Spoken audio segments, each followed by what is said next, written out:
Imagine a dark room. A single light flickers. Shadows dance on the walls. This is the state of American politics. Fear and suspicion cloud our judgment. Conspiracy theories spread like wildfire. They consume everything in their path. At the center of it all, President Joe Biden. His every move is scrutinized.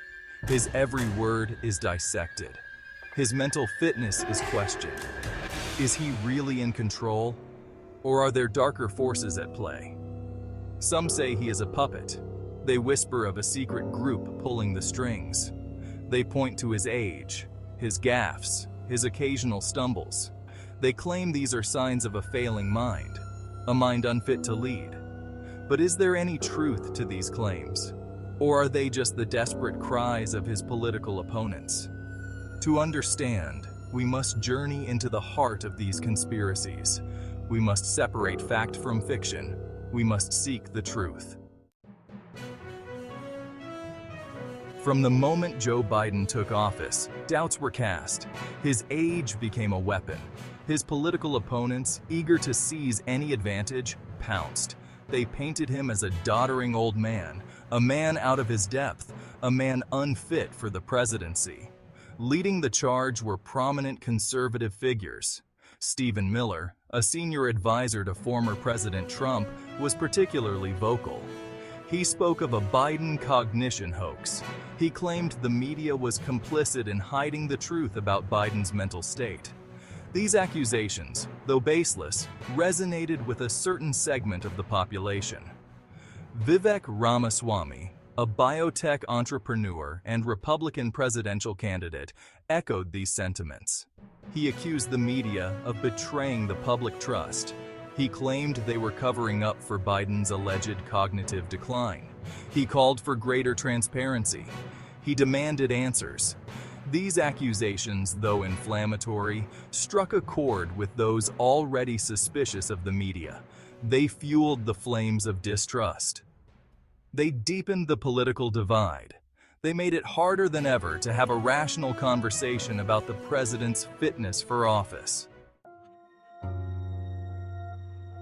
The term Biden cognition hoax is a prime example of how misinformation spreads.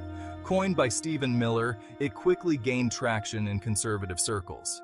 It became a rallying cry for those who questioned Biden's mental acuity. Miller's argument rested on the premise that Biden's occasional gaffes and misstatements were evidence of something more sinister. He pointed to Biden's age as a contributing factor. He suggested that Biden was suffering from some form of cognitive decline. However, these claims lacked any credible evidence. Biden's physician has repeatedly stated that he is in good health, both physically and mentally. Independent medical experts have also dismissed these allegations. They argue that Biden's occasional gaffes are normal for a man his age. They point out that such gaffes are common among politicians of all ages. Despite the lack of evidence, the Biden cognition hoax narrative persists. It is fueled by a potent mix of partisan politics, distrust of the media, and a willingness to believe the worst about one's political opponents. It is a dangerous and irresponsible narrative. It undermines public trust in the presidency. It further divides an already polarized nation. Section 4. A media in the shadows? The media plays a crucial role in shaping public perception. It is tasked with reporting the news fairly and accurately. However, in our increasingly polarized world, the media is often accused of bias. Both sides of the political spectrum accuse the media of pushing a particular agenda. In the case of Joe Biden, the accusations are particularly stark. Biden's critics accuse the media of covering up his alleged cognitive decline. They claim that the media is protecting Biden from scrutiny. They point to the media's focus on Trump's alleged mental fitness while largely ignoring similar concerns about Biden. Biden's defenders, on the other hand, argue that the media is simply doing its job. They point out that there is no credible evidence to suggest that Biden is mentally unfit for office. They argue that the media is right to focus on Trump's more outlandish and dangerous behavior. The truth, as is often the case, lies somewhere in between. The media is not a monolithic entity. It is made up of a diverse range of outlets with their own biases and agendas. While some outlets may be more sympathetic to Biden, others are more critical. It is up to the consumer to be discerning and to seek out a variety of sources. Section 5. The Inauguration Bible Conspiracy. Conspiracy theories are nothing new in American politics. They have been around for centuries. However, the rise of social media has made it easier than ever for these theories to spread. One such theory that emerged during Biden's presidency involved his inauguration Bible. Some people claimed that the Bible Biden used during his swearing-in ceremony was not a real Bible. They pointed to its size and appearance as evidence. They suggested that it was a Masonic Bible or some other satanic text. These claims were quickly debunked. The Bible Biden used was a family heirloom that had been in his family for generations. It was a Douay-Rheims Bible, a Catholic translation of the Bible.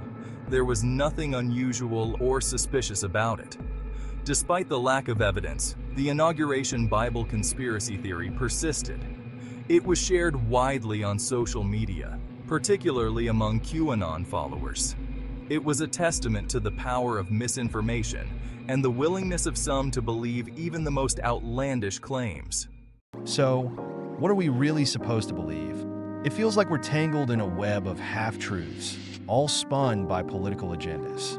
The media often seems to push us into a corner, blurring the lines between truth and fiction. As we dig deeper into these narratives, it's like we're being manipulated by unseen forces.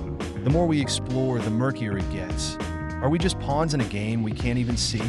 It's a wild ride, and it leaves us questioning everything. What do you think?